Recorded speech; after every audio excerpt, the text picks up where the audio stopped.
are in the QBO gym, and the QBO gym is a place where we have numerous hands-on exercises that simulate real-life scenarios that you may encounter as a bookkeeper. Every month covers a new variety of topics, and to make it a little bit easier for you, we break it down into 4 different sections. So if you're looking to work on your bookkeeping skills, this is the place for you. And if you want to work on the first month's issue of the QBO Gym on your own, be sure to click on the link below in the description to join our free 5-day challenge. But let's get started with today's exercise, which is being pulled from our April Year 1 warm-ups section. At the top here is an animated video to give you a synopsis of what is going on in Craig's world this month. He is our fictitious business owner. Further down is an interactive pre-assessment quiz. Below that are the exercises in this section. And at the bottom here, after you've gone through all of the exercises in this section, you have unlocked some sample posts that you can use for marketing on your LinkedIn to share with everybody what you have learned so far. So let's dive right into today's exercise where we're going to practice processing the money that came in this month, specifically talking about overpayment. So clicking on that link will pull up the exercise, and I have it over here on the right-hand side. So let's read through our scenario. Paulson Medical Supplies sent in a check to cover the recent work Craig did for them, but they sent in the amount of the estimate, not the amount of the invoice, and ended up overpaying. When you called them about this, they said they would like to apply it to some tree trimming. So let's see how you would handle this. To do this exercise, you will first need the check from Paulson. You want to click on the button underneath the animated video in the warm-up section to download it. So if I scroll back up here on the top of the gym, in the gym, here's that animated video, and here is that button. When you click on the one that says check from Paulson, it will download this PDF file, which shows the check from Paulson.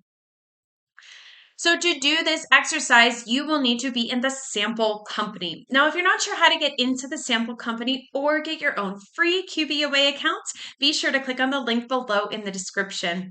I have the sample company pulled up here in this tab. This is the dashboard and where we're going to work for the remainder of this exercise. So let's go ahead and get started. As you can see, the check that you received from Paulson Medical Supplies was for $1,005. You can see that here. So let's look at how you would have figured out what actually happened, how you knew that there was an overpayment.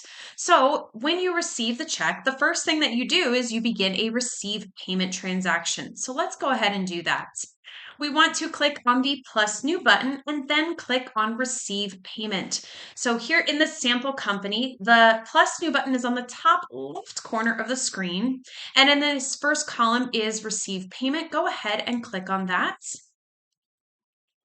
And then when it appears for us in the customer field, we want to select Paulson Medical Supplies. So I'm going to click into this. You can either click and scroll or you can type in their name. Either way is perfectly fine. Once you find their name, go ahead and select it. And you will notice that after you have selected their name, QBO will present you with a list of outstanding invoices. In this case, they only have the one outstanding invoice, but you'll notice that the amount here does not match what is on the check. So what's going on here? So again, that check was for $1,005. And the open balance right now showing on the invoice is $954.75. So let's investigate this a little bit more and see what's going on. Let's get out of this transaction. So go ahead and click on the X to exit out of it. It's going to ask if you want to leave without saving. Go ahead and say yes. So let's look at Paulson's history to see if we can figure out what happened here. From the left navigation bar, we're going to hover over sales and then select customers. So over here on the left side, this is the left navigation bar. Here is sales.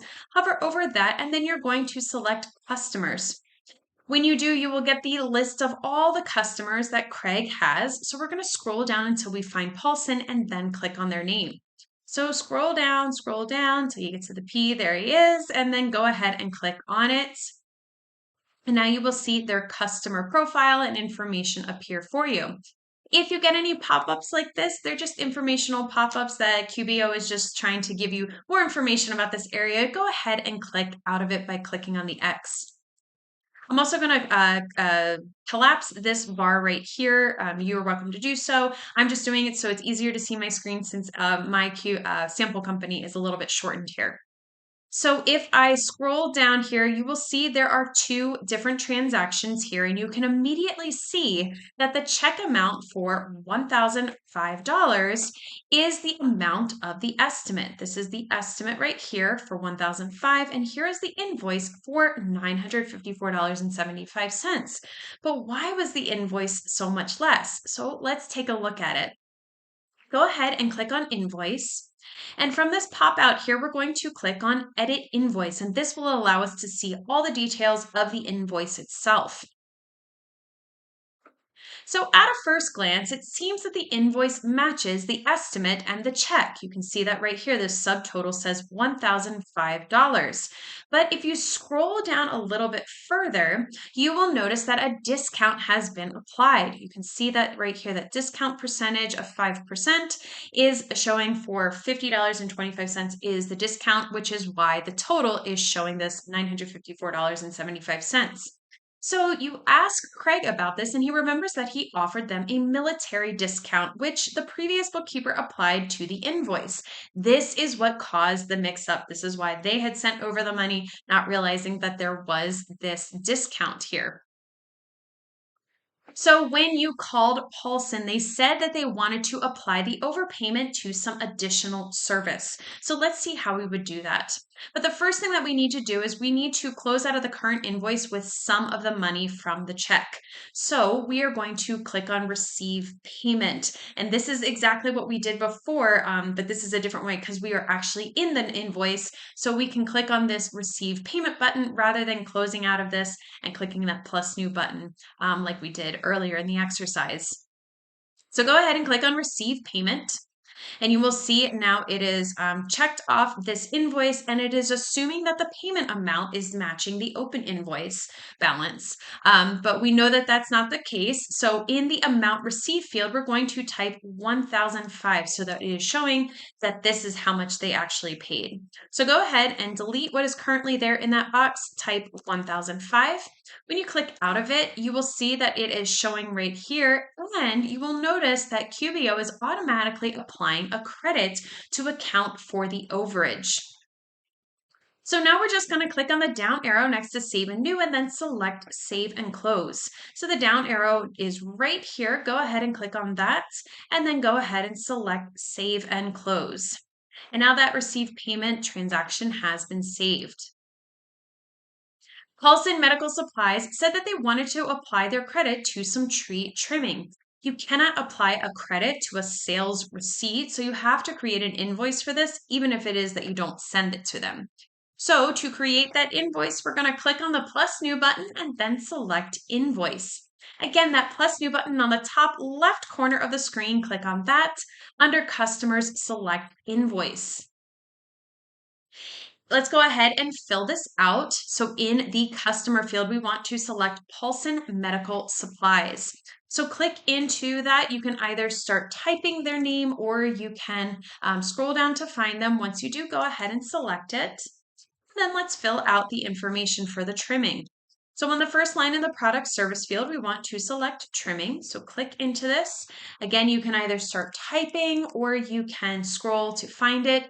Once you do, go ahead and click on it. And you will see the rest of the information has populated for us. So now in order to apply the credit, first we need to save this invoice. So we're going to click on the black Save button. So go ahead and do that. And then it's going to ask about applying an existing credit to the invoice. Just go ahead and click on OK. And now it's showing that as saved, and it's showing that it has been paid. Now, the reason that QBO automatically applied the credit is because it is set up to do so in the Account and Settings Advanced tab.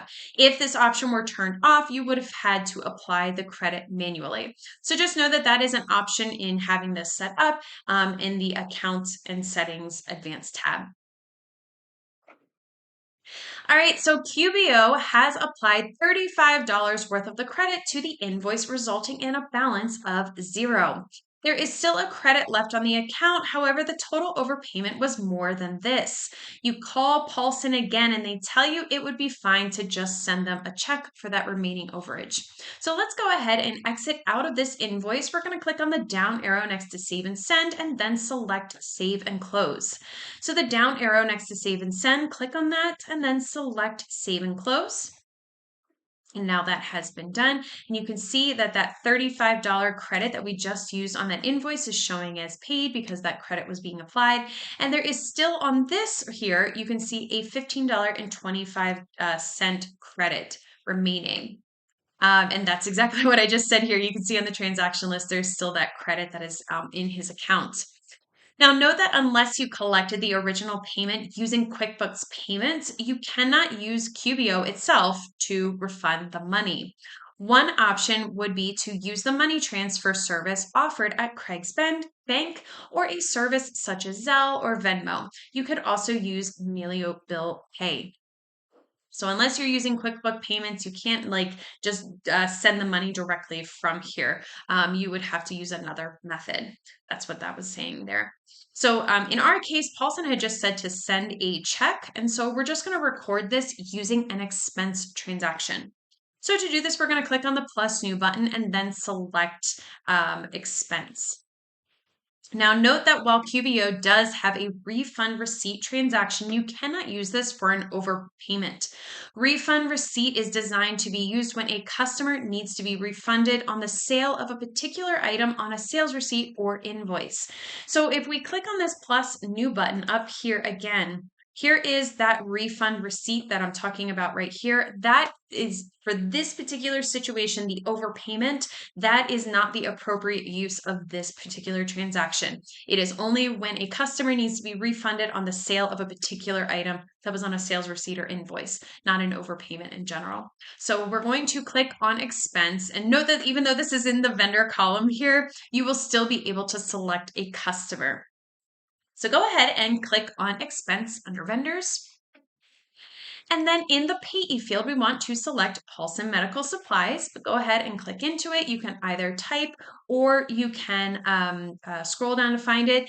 If you do scroll, notice that all of the vendors are listed first and then the customers are listed under there. So if you're scrolling through and you're getting to the P over here and the vendors and you're not sure where it is, keep scrolling down until you get to Paulson Medical Supplies. When you find them, go ahead and click on their name. You want to confirm that the payment account field has checking selected, which it does right here. We're going to leave the payment date as is. It's going to default to today, but of course, in real life, you want to make sure that it matches the date that the check is actually being created. So in the payment method field, we want to select check. So click that down arrow right there and then select check. We will assume that you have already written the check to Paulson. So rather than where it says to print, we're going to, in the reference number field, enter the number of the check that we just wrote, which we'll say is just 2016. So delete what is in the reference number field and go ahead and type 2016. Now, the money that was received was credited to the accounts receivable account. So when paying back Paulson, you have to actually take it out of this particular account. So on the first line in the category field, we're going to select accounts receivable. So click into this category field. You can click 2 times and start scrolling, or you can do what I'm about to do, which is just typing it to make it a little bit easier to find. So once you find accounts receivable AR, go ahead and select it. Let's give this some description so we know what it's for if we ever need to review it in the future. In the description field, we're going to type refund for overpayment. So click into that description field. Go ahead and type that. Refund for overpayment. Note that you could have even been more descriptive here or in the memo field down here by stating the invoice number they overpaid.